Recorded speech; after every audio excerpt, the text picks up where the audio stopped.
have shipping and receiving in here together, but with drones we have our shipping in the other area. That the orders will come in, we check them in, and the planners will plan the job.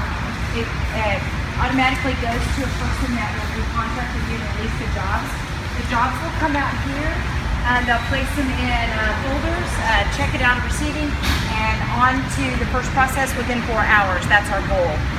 Sometimes when we first started, over 8 years ago, it took a couple days to get stuff out of planning. So our ultimate goal is when an order hits here, it's on the floor and starts processing within 4 hours. So we've designed our own software. We do it by priority, and we work from top to bottom. So a couple key things about this area is when a new part comes in, we have a lot of repeat parts. When a new one comes in, we take a picture of it. We picture this problem with the work order, so it helps the operator to find it easier. If the work order or the PO comes in and there's something missing, there's some required steps that we have to have on the PO, and if those issues are not completely answered, we'll put a cone or some kind of a flag on that order while we're waiting to hear back from the customer so that those parts will get moved out to the floor. And so throughout the process, for the transport, if you look at the floors and you look at the wheels, so a lot of things that we have to make sure that we keep a good preventive maintenance on is making sure we have good wheels, okay? Making sure we have good racks for our parts as well, because as you go across these floors, if a rack hasn't been cleaned, it acts like a salt pepper shaker, and then we get clogged in our parts. So we've got to keep a good eye on that, okay? And then we don't want the parts, see these here have metal on metal, we don't want the parts to be clanging together, okay? All right. South Africa, 6-foot tank that wasn't operating because they couldn't move it. We were the first in the U.S. We're the first in the U.S. The problem is they use the tartaric acid. It's the same acid that's used to speed wine. And believe it or not, every sack of tartaric acid that goes in there smells like rotten egg gas, and it is kosher. Because the customer that we get it from is what it is. It's highly organic, which means if the tank is not used on a regular basis, it will turn green. We have to have a bank of heaters on the back of it to heat the tank up to a certain temperature, kill the green stuff, and then take it out in a filter system. And what we found out was if you use the tartaric acid anodizer on a regular basis, you never have to bring the green stuff out. And that's what's happening in every place else. They were only likely using it if you're allowed to. So on this side we process aluminum, and on this side we process steel.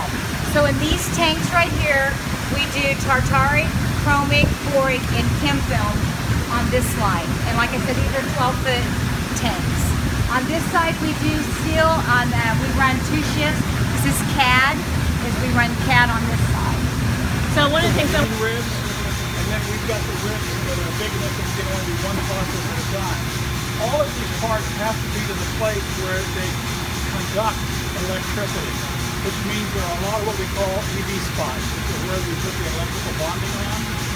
Some of these parts, like this one right up here, I think they have 84 electrical bonding spots that have to be masked off to ensure that we leave chemical on. Some of them are done by plugging, some of them are done by red maxing that you see. I've been around Boeing for a long time. Boeing took the electrical bonding issue with about a 1/4 to 1/8 inch around it, and then they came back when they get it into production. Airbus is not touching that. When they fix it perfectly, so a new computer generates the masking so that they're exactly where they're supposed to be, and when they put the other piece on it and rivet it down, there's no touch. And on those masking, we have to do that 3 different times. we're looking for any internal cracks, any surface cracks. Remember I told you we work on landing gear. So we're making sure that the stresses from the machining have been removed. Okay, so a lot of times we get parts which they found an issue on this.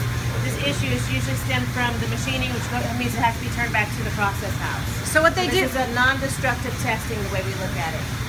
So what they do down on our lower deck, shot peen is a stress reliever when the parts go through the process. So if you think of this piece of metal, the thickness of it, after it goes through the machine, the heat and being pressed through there can form a lot of stresses internally. Okay? With the science, let me show me some shot, a little handful of shot. We have these little metal cast steel beads or cut wires that we use at this facility, and with force through an airstream or from a wheel, drills the shots at the parts. It compresses those internal stresses. Okay? It's a science. It's pretty neat. It's one of the first processes I learned when I came to work for Jorge. So there's nothing.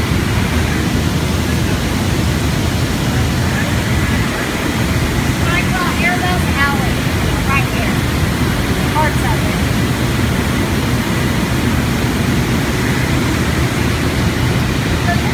That's the landing gear. Okay? This is a process that a lot of other processing, now I'm just talking chrome only. A lot of other processing houses, that's a 30-day lead time. For us, it's 10.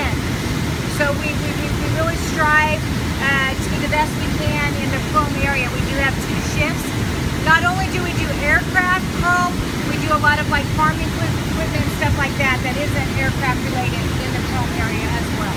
Now, as I mentioned before, this is a plating process, so it's a strengthening process.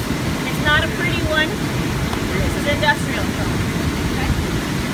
Morning, everybody. Thank you. Our next area, we do passivate and we do electrical polish for Bombardier. Chris runs this area. He does an awesome job. This is a 1-day turn. And so passivate is a cleaning process. Keith is talking, but he can explain more about it this one. Keith, can you explain the passivate process for us? P-A-S-S-O. Not spell it. Passivate, if you look at terminology for passivate, it means to take apart the normal. What you can do is you can take a steel part, it's a good machine, and it may have some steel pieces embedded in it, and if we put it out in a wet atmosphere, it will start rusting where those things are, and once it does that, we have a chemical reaction that starts running apart. If we take it through passivate, we take it through high nitric acid that takes all the ferrous alloys and burns them completely out, and then makes the surface passivated or neutral so that it actually kind of protects itself from the environment and doesn't start contamination and aeration.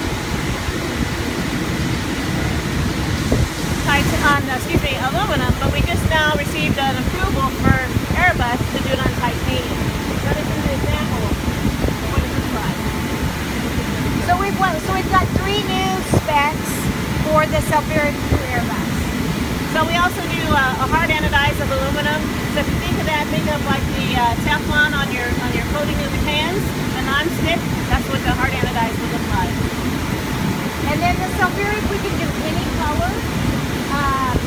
If we don't have it made, we can. My daughter is big into robotics, and we live in Newton, Kansas.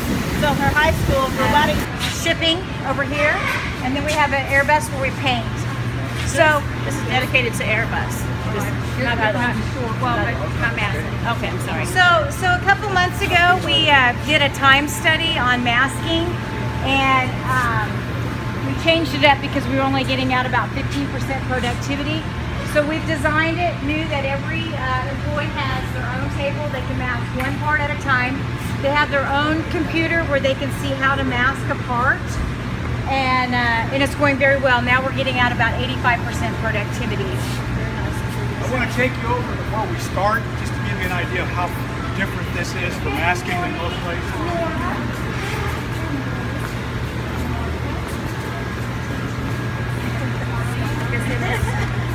Good morning. Hello. Mary. A lot of them are like 3 frames, and they're more complicated, and they have 3 different pieces that they use. What that does for is on the ones with 100 areas of masking, if they got a piece left on that template, they miss something. And that at least keeps us from having to do a full-fledged inspection on the other side, which we almost always do anyway.